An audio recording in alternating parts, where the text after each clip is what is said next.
Are you strong and independent too? Do you want to be strong and independent? One of the most delirious and delusional things I've heard so far, especially on social media, is people claiming that they are actually independent. And to add salt to injury, they say they are also strong. Somebody who is independent and yet the person is strong. Now, what does it even mean to be independent? To be independent, does it mean that you are a man of yourself, you are a woman of yourself, nobody tells you what to do?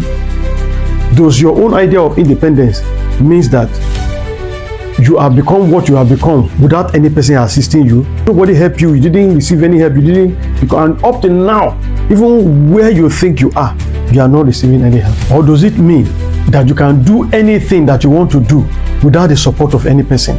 What does this ridiculous idea of being independent actually mean? And what does it imply? Now let me tell you 5 things that this particular thing says about you when you open your mouth and begin to brag that you are independent and strong. Whatever your understanding of being independent is, whether you want to justify it, whatever way you want to justify it, there are 5 implications of that claim that you are making. The first one is that you are a liar.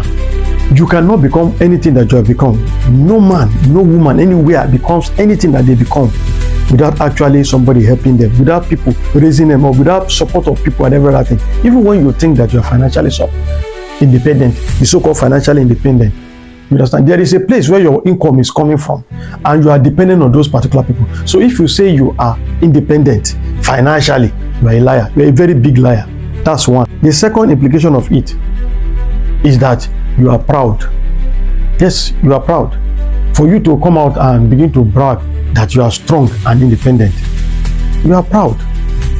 What you are telling people, you don't depend on them, you don't need them, you are telling other people you don't need them, and you're a human being. There's a reason why God gave us 2 eyes and He put the 2 eyes right in front of us. He didn't put one here and put one at the back. It's because He wants us to depend on each other. We are made like that. So human beings are like that. We are social animals. We depend on each other. So for you now to be saying that you don't depend on another person, you are independent, you are proud. Pride has entered you. The third implication is that you are an ingrate. Yes, you are an ingrate. You are somebody who has refused to acknowledge that you have received help. You have received help to become what you are today. Even when you were born a helpless baby.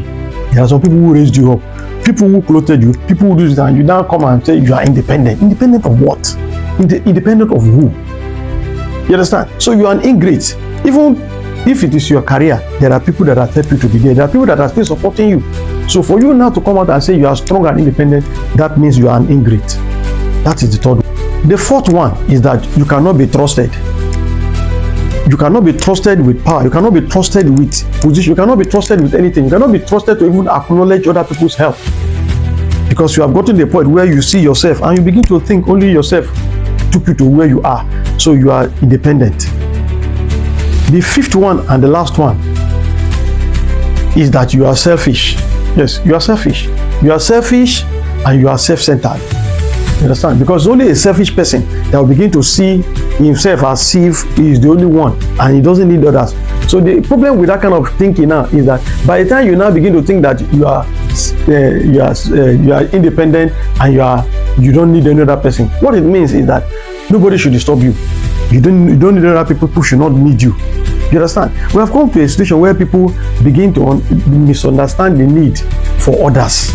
You understand? But what does the Bible actually teach us about this? A truly strong person is somebody who has those he is depending on. So a person cannot be strong and at the same time independent. Plants that you are seeing, green plants, if they decide that they are going to go on strike and they will not carry out photosynthesis again for the next 1 or 2 weeks, that they will not carry out photosynthesis again. You see, you and I and other animals will fall down dead. They themselves, they will perish. Yes, they will perish. Why? You should know, if you have your knowledge of basic biology, you should know that they produce oxygen as a result of their photosynthetic activities, which they release out, which you breathe in, you need for life. and then you take in oxygen and give them carbon dioxide. So how somebody that has sense say that is independent of what? The major problem with this independent thing is that it enters your head and make you to begin to misbehave and begin to make you to be proud. And you see, when you are proud, your IQ drops, your reasoning drops, and things that you're supposed to benefit from, association doors that are supposed to open for you and some other things, they will begin to close. Why? Because you have used pride to do what? To shut them. Have you heard of the story of the king who was once strong and independent? His name is Uzziah. Yes, King Uzziah of Israel. The Bible says he became very strong because he has been helped. It didn't enter his head, and he now thought that he was strong and independent. Nobody could tell him what to do. And what did he do? He carried censer and entered into the temple. And priests of God that are valiant men, what did they do? They resisted him. And because it is pride that he was already full of, what happened? The Bible says he was angry with them. And then while he was angry with them, leprosy broke out on his forehead. That is a good example of somebody who was strong and independent. He entered as a king, and by the time he left as a leper. May wrong delusions, may they not put us in a position where the blessings that God has given to us, we will lose it in Jesus' name.